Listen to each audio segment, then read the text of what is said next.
아프냐? 나도 아프다. 북극에 북극곰이 있다면 남극엔 펭귄이 있습니다. 펭귄들의 고향 남극은 북극보다 더 추운 영하 40도에 사람도 넘어뜨리는 블리자드라는 초속 30m의 눈폭풍이 불면 화이트아웃 현상으로 어디가 땅이고 어디가 하늘인지 구별이 되지 않습니다. 빼곡한 털과 두터운 지방층을 가진 펭귄도 살아남기 힘듭니다. 북극곰이 겨울을 이기는 방법은 겨울잠이고 펭귄이 남극의 겨울을 이겨내는 방법은 함께 모여 서로를 끌어안는 허들링 작전입니다. 원형으로 모여 서로를 안아주며 체온을 유지합니다. 강강수월래 모양처럼 회전원을 그리며 안에 있던 펭귄이 조금씩 밖으로 나가고 밖의 펭귄이 안으로 조금씩 들어옵니다. 그렇게 하여 남극의 모진 겨울을 이겨냅니다. 남극만 살기 힘들까요? 우리네 인생살이 발걸음 딛는 곳곳이 남극처럼 춥고 어둡습니다. 아침 뉴스마다 사건 사고 소식이 들려옵니다. 늙고 병들고 싸우고 죽은 이야기에 아침 시간이 바쁩니다. 그대가 곁에 있어도 나는 그대가 그립다. 유시화 시인의 말은 그대가 곁에 있어도 나는 여전히 외롭다는 의미로 들립니다. 그리움과 외로움은 짝꿍처럼 붙어 있습니다. 일본의 어느 노인은 시골 생활 중에 너무 외로워 전등을 끄고 촛불로 바꾸었다고 합니다. 방 안 가득 찬 전등 불빛이 작은 촛불로 바뀌니 촛불의 크기만큼으로 외로움이 줄어들더라나요? 니힐 노붐 숲솔레 Nothing is new under the sun. 태양 아래 새로운 일이 없듯 다들 비슷하게 삽니다.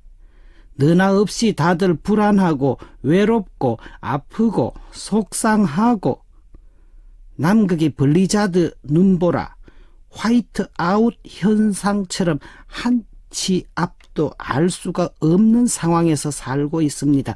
어떻게 해야 살아남을까요? 펭귄의 허들링 작전, 안아주기 작전이 필요합니다. 유유상종, 같은 사람끼리 모이는 겁니다.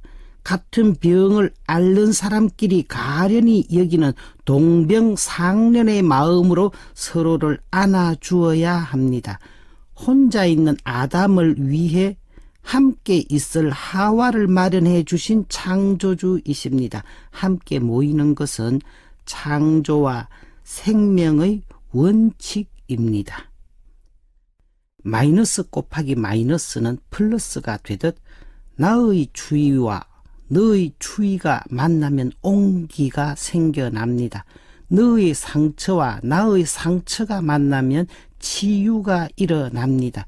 너의 외로움과 나의 외로움이 만나면 우리라는 공간이 생깁니다. 걱정이 작아지고 얼었던 마음에 봄 아지랑이 피어오릅니다. 2011년 우리 곁을 떠난 소설가 박완서님은 1988년 5월에 남편과 사별하고 8월에는 26살 아들을 잃었습니다. 서울의대를 졸업하고 병원에서 레지던트로 일하던 외아들이었습니다. 딸을 넷 낳고 어렵사리 얻은 아들. 걱정 안 시키고 기쁨만을 준 아들이 죽자 그녀는 절망했습니다. 참담한 심정으로 모든 문예 활동을 끊었습니다. 아니, 아예 삶 자체를 끊고 싶었습니다. 물도 음식도 숨 쉬는 것 자체가 싫었습니다. 스스로 미치지 않는 것이 저주스러웠습니다. 아들을 잃은 어미로서의 본능적이고도 맹렬한 슬픔만이 그녀를 지배했습니다. 그런 그녀에게 사람들은 이런 위로를 전했습니다. 시간이 지나면 잊게 돼. 언제 그런 일이 있었더냐 싶게 또 웃고 살게 돼. 그러자 박완서는 절규했습니다.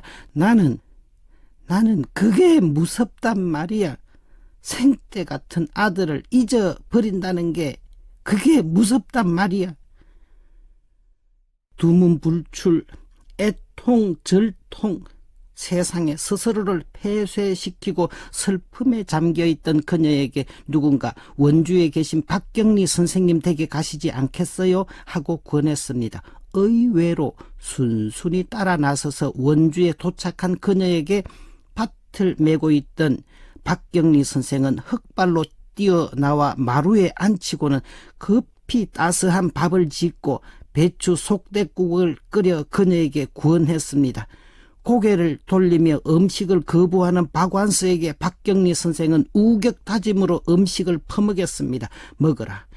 먹어야 살고 살아야 글을 쓰고 글을 써야 치유가 된다. 네가 살고 네 글을 읽은 아들 잃은 이 땅에 많은 어미들이 산다. 아들의 죽음을 헛되게 하지 마라. 어여 먹어. 6.25 전쟁 중에 남편과 국민학생 아들마저 잃었던 박경리 선생을 잘 알고 있는 박완서 씨는 이심전심으로 눈물을 흘리며 밥술을 입으로 받아 먹습니다. 눈물은 줄줄 아래로 흐르는데 자꾸만 위로 올라오는 숟가락을 입으로 받으며 눈물과 콧물과 국물이 한데 섞여 목구멍으로 넘어가며 박완서와 박경리 두 여인의 남편과 아들 잃은 어미로서의 아픔은 공유되었습니다. 이때부터 5살 연상인 박경리 선생은 박완서 그녀에게 친정 엄마가 되었습니다. 박경리 선생의 장례식 때 의붓딸 박완서, 그녀의 송별 인사입니다. 죽을 만큼 힘들었을 때 눈물 범벅으로 따순 밥과 배추 속대국을 아귀 퍼먹여 주신 당신은 저의 친정어머니였습니다. 어떠한 위로도 마다하던 박완서의 상처를 어루만질 수 있었던 것은 박경리 선생의 상처였습니다. 배추 속대국을 먹도록 입을 열게 한 것은 박경리 선생의 멋진 말이 아니라 박경리 선생의 남편과 아들 잃은 상처였습니다. 그리하여 두 여인의 상처는 마침내 그녀들의 작품을 통해 상처 입은 많은 어미들을 보다듬는 최고의 위로제, 치료제, 항생제가 되었습니다. 코로나로, 물폭탄으로, 외로움과 불안함으로 힘드시지요? 나의 힘겨움과 부족함은 함께 살아가는 상처 입은 이웃의 마음에 들어갈 수 있는 입장권입니다. 김창옥 스피치 강사는 제주공항에서 돌아서는 아버지의 뒷모습에서 짠한 마음과 함께 비로소 아버지를 사랑하게 되었다고 했습니다. 세상에 공짜는 없습니다. 당신의 힘든 인생은 헛되지 않습니다. 당신의 힘겨움은 가족의 마음을 사고 이웃의 마음을 어루만질 수 있는 치료제가 됩니다.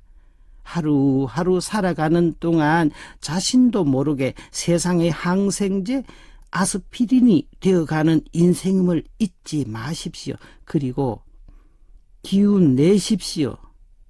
당신은 혼자가 아닙니다. 드라마 다모의 명대사, 아프냐? 나도 아프다는 드라마에만 있지 않습니다.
참 예수님, 대구 가톨릭 평화방송 이상재 가스톨 신부입니다. 기쁜 소식 밝은 세상 CPBC 대구 가톨릭 평화방송의 후원 회원이 되어 하느님 보시기에 아름다운 세상 함께 만들어보면 어떨까요?